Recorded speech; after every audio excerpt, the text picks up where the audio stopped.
Hopkinton, Massachusetts. A quiet town, a place where people came to raise families, to live the American dream. It was a town where nothing bad ever really happened, until January 2006. That's when the story of Rachel and Lillian Souza became news.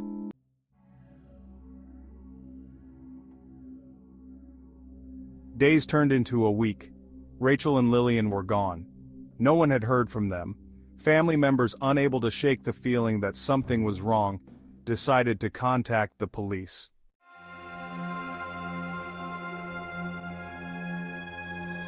The bedroom was a tableau of horror.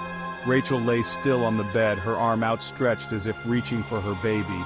Little Lillian, her tiny hand still clutching a favorite blanket, was nestled beside her mother. The air was heavy with the metallic scent of blood.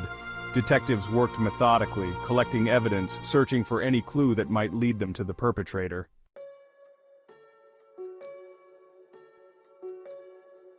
As the investigation began, detectives pieced together the events leading up to the murders. Neil Entwistle, Rachel's husband and Lillian's father, was noticeably absent. His disappearance, coupled with the lack of forced entry at the Souza home, raised suspicions. Whispers of Neil's possible involvement began to circulate.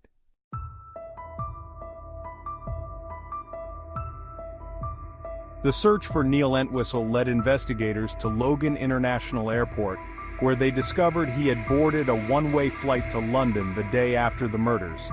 News of Neil's flight sent shockwaves through Hopkinton and beyond. The man who had presented himself as a loving husband and father was now a fugitive. Neil Entwistle was now the target of an international manhunt.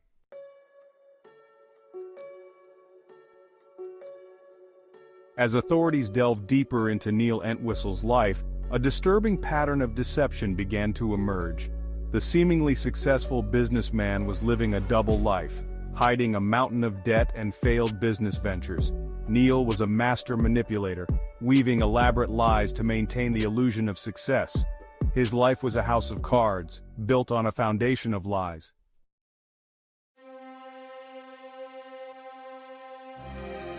The weight of Neil's lies must have been suffocating. He had dragged Rachel into his web of lies, promising her a life of love and security. The investigation painted a picture of a man spiraling out of control, his life unraveling at the seams.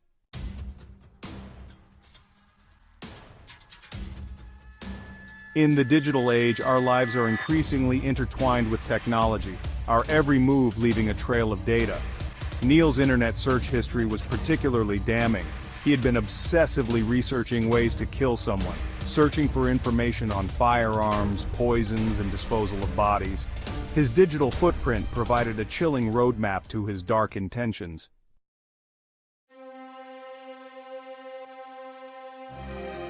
With Neil Entwistle now the prime suspect, the investigation took on a sense of urgency.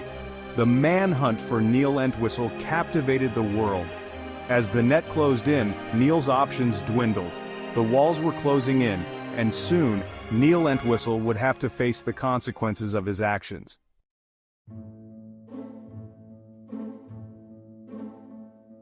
The trail of Neil Entwistle led across the Atlantic to his native England.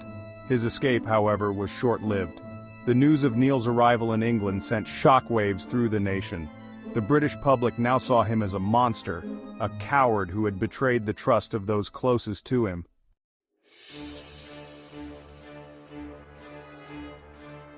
As the days turned into weeks, the pressure on Neil Entwistle mounted. The international manhunt had intensified, with law enforcement agencies on both sides of the Atlantic working tirelessly. The FBI, in collaboration with British authorities, conducted countless interviews following every lead. The noose was tightening, and it was only a matter of time before Neil Entwistle would have to face the consequences of his actions.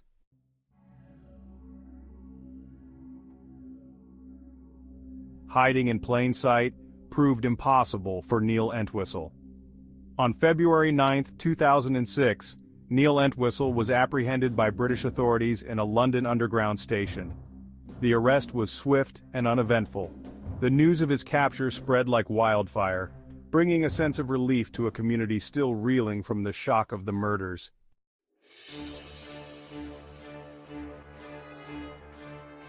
Neil Entwistle's arrest marked the beginning of a lengthy extradition process. The United States filed a formal request for his return. Neil, however, through his lawyers, initially contested the extradition. Finally, after months of legal wrangling, Neil Entwistle was extradited to the United States in June 2006.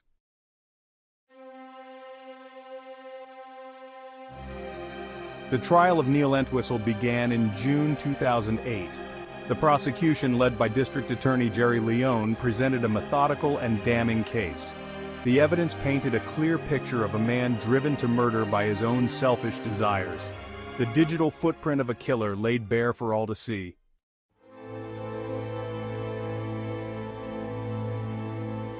The most heart-wrenching testimony came from the families of Rachel and Lillian Souza. Their words, filled with grief, anger, and a profound sense of loss, resonated deeply with the jury and the public alike. They spoke of Rachel's infectious laugh, her unwavering love for her daughter, and the gaping hole left in their lives by her absence. Rachel's mother, Priscilla Matarazzo, delivered a particularly moving testimony. Her voice, though trembling with emotion, was filled with a quiet strength as she spoke of her daughter's dreams, her hopes, and her unwavering belief in the good in people. She spoke of the pain of losing not one but 2 generations of her family, a pain made all the more unbearable by the knowledge that the person responsible was someone they had welcomed into their home. The courtroom fell silent as Joseph Matarazzo, Rachel's brother, spoke of the day he identified his sister's and niece's bodies. His voice cracked with emotion as he described the sight that greeted him, Rachel and Lillian lying side by side, their faces frozen in a peaceful repose, a stark contrast to the violence that had taken their lives. Their testimony served as a powerful reminder of the human cost of Neil Entwistle's actions. The courtroom, often a place of sterile legal arguments, was transformed into a space of shared grief, a testament to the enduring power of love and the devastating consequences of its betrayal.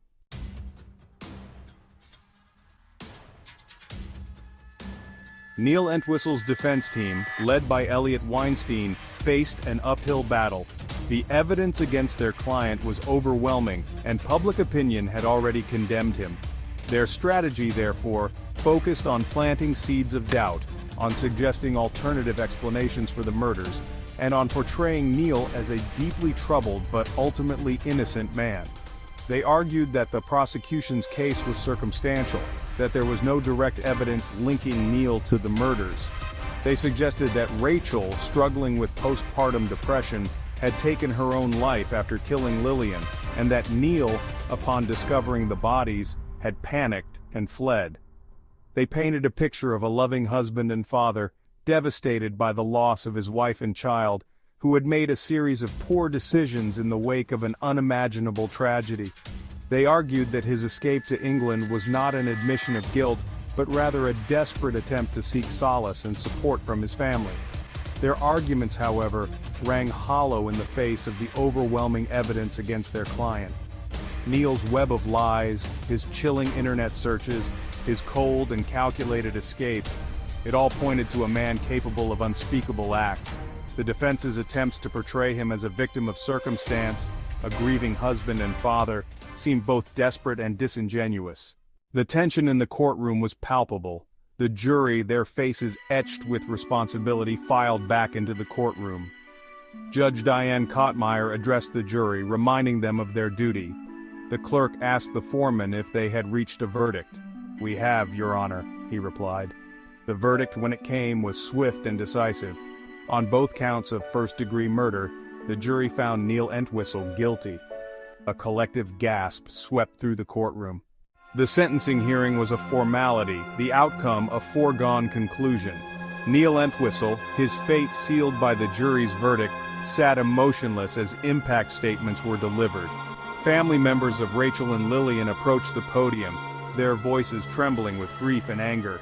They spoke of the vibrant young woman and innocent child, whose lives had been cut tragically short. Priscilla Matarazzo addressed Neil directly, her words cutting through the silence. "Neil," she began, "you were guilty the day you took the life of my daughter and granddaughter." Her words, spoken with the raw power of a mother's grief, hung in the air. When it was his turn to speak, Neil Entwistle offered no apology, no expression of remorse. Judge Kottmeyer delivered the sentence with a stern finality. Neil Entwistle was sentenced to 2 consecutive life sentences without the possibility of parole. He would spend the rest of his days behind bars, his name forever synonymous with the horrific crimes.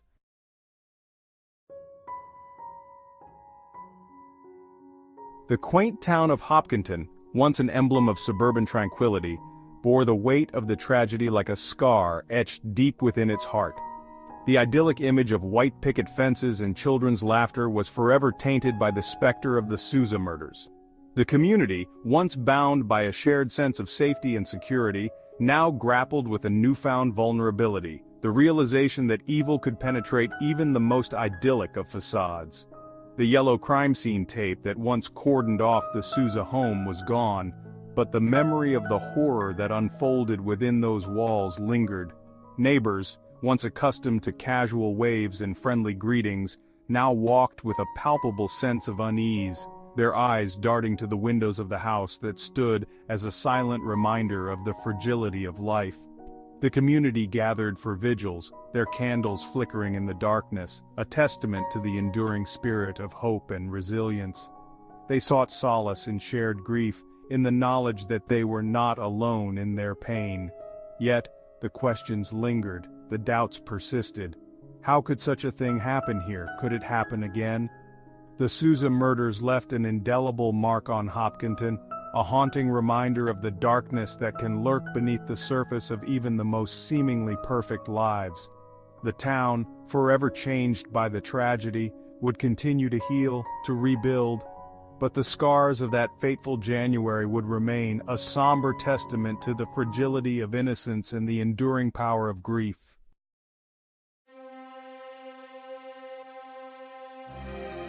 The trial of Neil Entwistle was more than just a legal proceeding. It was a stark and unsettling glimpse into the depths of human depravity.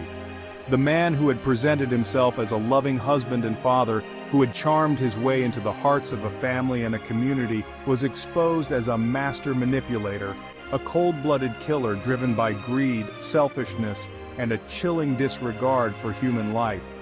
The case served as a chilling reminder that evil often wears a mask of normalcy, that the monsters among us are often hiding in plain sight. It challenged our perceptions of trust, of love, of the very fabric of family. How could someone capable of such horrific acts appear so ordinary, so unassuming? The case highlighted the double-edged sword of technology, how the same tools that connect us can also be used to deceive and manipulate. Neil Entwistle's digital footprint, his chilling internet searches and emotionless emails provided a disturbing glimpse into the mind of a killer, revealing the premeditation and cold calculation behind his actions. In the aftermath of the trial, as the shock and horror subsided, a profound sense of sadness lingered. The world mourned the loss of Rachel and Lillian Souza, their lives tragically cut short by an act of unimaginable cruelty. Their story served as a reminder of the importance of vigilance, of listening to our instincts, and of never taking for granted the preciousness of life. The chilling saga of Rachel and Lillian Souza, forever etched in the annals of true crime, stands as a testament to the enduring power of hope and the resilience of the human spirit. It reminds us that even in the face of unimaginable darkness, the light of love, justice, and remembrance will ultimately prevail.